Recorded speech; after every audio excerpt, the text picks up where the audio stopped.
La vie est un voyage dont on doit en profiter au maximum chaque jour. Cependant, nous avons parfois l'impression qu'il vaut mieux ne rien faire et la regarder passer. Elle s'appelle Teresa, la mère de ce bébé.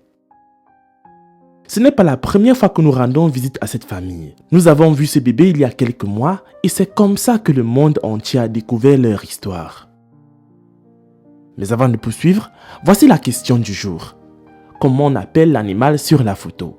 A. Une grue. B. Un huron. J'attends vos propositions en commentaire et la réponse exacte vous sera donnée à la fin de la vidéo. N'oublie pas également de liker la vidéo s'il te plaît et de t'abonner sur James 2.0. Elle dit que lorsqu'elle était enceinte, elle avait toujours l'habitude d'aller pour des examens médicaux et pour les 3 premières fois, tout semblait normal. Mais pour la 4e fois, tout a changé et les médecins lui ont dit qu'il semblait que son bébé avait un problème. Elle a demandé aux médecins s'il y avait quelque chose qui pourrait être fait pour sauver son bébé, mais ils lui ont dit qu'il était trop tard puisqu'elle était enceinte de 9 mois et que le bébé était sur le point de naître. Il ne pouvait alors rien faire pour son cas. Elle l'a donné naissance, mais comme il n'y avait aucun moyen pour qu'elle puisse pousser ce genre de bébé, ils ont dû procéder à une intervention chirurgicale. Et quand le bébé est né, il avait la tête enflée. À ce stade, le gonflement était faible et ce n'était pas aussi gros que ça. Elle a alors commencé une course d'un hôpital à un autre à la recherche d'un traitement qui n'a pu être obtenu d'aucune façon. Parce que les médecins n'arrêtaient pas de la transférer d'un hôpital à un autre et selon eux, ils ne pouvaient pas gérer un tel cas. Elle est rentrée chez elle, s'est enfermée à l'intérieur de la maison pendant quelques jours car à ce stade, elle avait l'impression que la vie n'avait plus de sens selon ce qu'elle vivait. Puisque toutes les mères qu'elle connaissait avaient donné naissance à des bébés normaux et elle avait ramené un bébé dont elle ne pouvait même pas expliquer ce qui lui arrivait.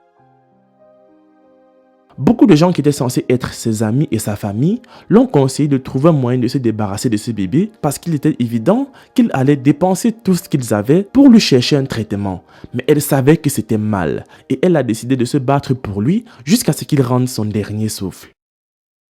Thérèse et son mari étaient tellement déprimés et ils ne savaient pas quoi faire. Mais ils devaient apprendre simplement à accepter ce qui était arrivé à leur enfant et vivre avec. Parce qu'il n'y avait rien d'autre qu'ils pouvaient faire pour changer quoi que ce soit.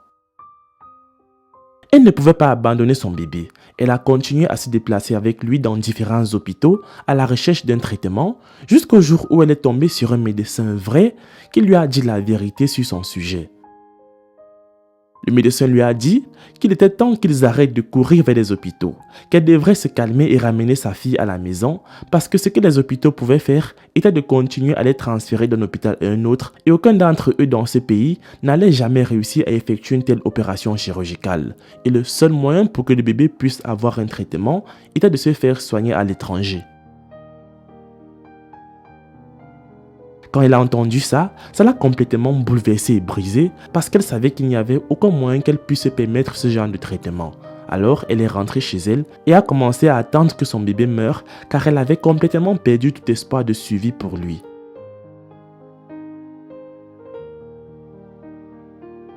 C'est alors qu'ils ont été visités par Afrimax et leur histoire a été racontée au monde. Beaucoup de gens ont été touchés par cette histoire et ils lui ont donné de l'argent pour son traitement. Après quelques semaines, nous lui avons rendu visite à nouveau. Nous lui avons donné l'argent que les gens avaient donné pour le traitement de son enfant. Elle était si heureuse de le recevoir. À ce stade, elle a gagné l'espoir qu'au moins son bébé ira bien et nous pouvions au moins voir un sourire sur son visage. La tête du bébé n'a pas du tout cessé de grossir et elle dit qu'à ce moment-là, ils ne pouvaient pas porter le bébé plus d'1 minute. Ils ont donc dû trouver une solution pour porter ce bébé parce que cela devenait très difficile. Elle a dû acheter une poussette pour pousser son bébé car la taille de son gonflement augmentait de jour en jour et la transporter d'un hôpital à un autre devenait très difficile pour elle et pour le père du bébé. Elle dit qu'elle a amené sa fille dans différents hôpitaux à la recherche d'un traitement, ce qui était très coûteux, et ils lui ont dit que l'argent qu'elle avait n'était pas du tout suffisant pour une opération chirurgicale. Alors elle l'a utilisé pour acheter les médicaments. Ils l'ont également transféré dans un plus grand hôpital. Teresa et son mari ont encore été transférés d'un hôpital à un autre, mais rien de positif n'est jamais sorti. Et c'est à ce moment-là qu'ils ont confirmé que le traitement n'était pas du tout possible dans ce pays. Ainsi, le peu d'argent qu'ils avaient a été utilisé pour se procurer des passeports, car ils avaient décidé de partir en Inde pour la chirurgie, comme le leur avait conseillé le médecin.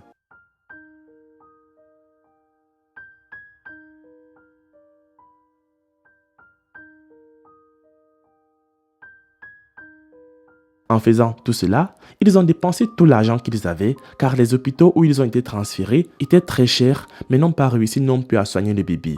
L'état du bébé ne cessait de s'aggraver et le gonflement sur sa tête devenait de plus en plus gros.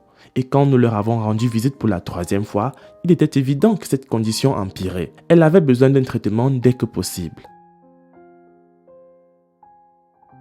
Les gens ont continué à aller faire les dons et nous avons dû les rendre visite pour la 4e fois et leur donner l'argent qui leur avait été donné. Elle a reçu l'argent et elle était très reconnaissante, mais elle ne semblait pas très heureuse car son bébé était mourant.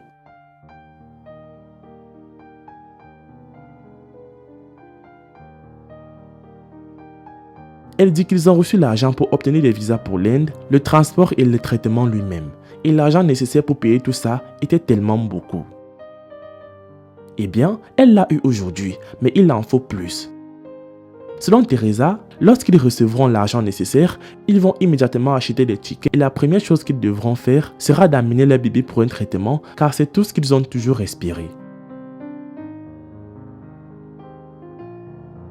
Teresa est reconnaissante envers tous ceux qui lui ont donné un coup de main pour sauver la vie de son bébé. Mais elle demande actuellement encore plus d'aide pour amener sa fille en Inde pour l'opération qui, selon elle, sauvera sa vie.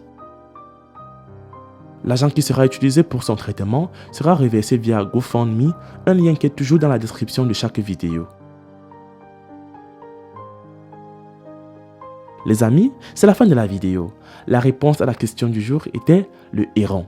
Laisse un like si tu as trouvé. Moi, je vous aime et on se retrouve pour la prochaine vidéo.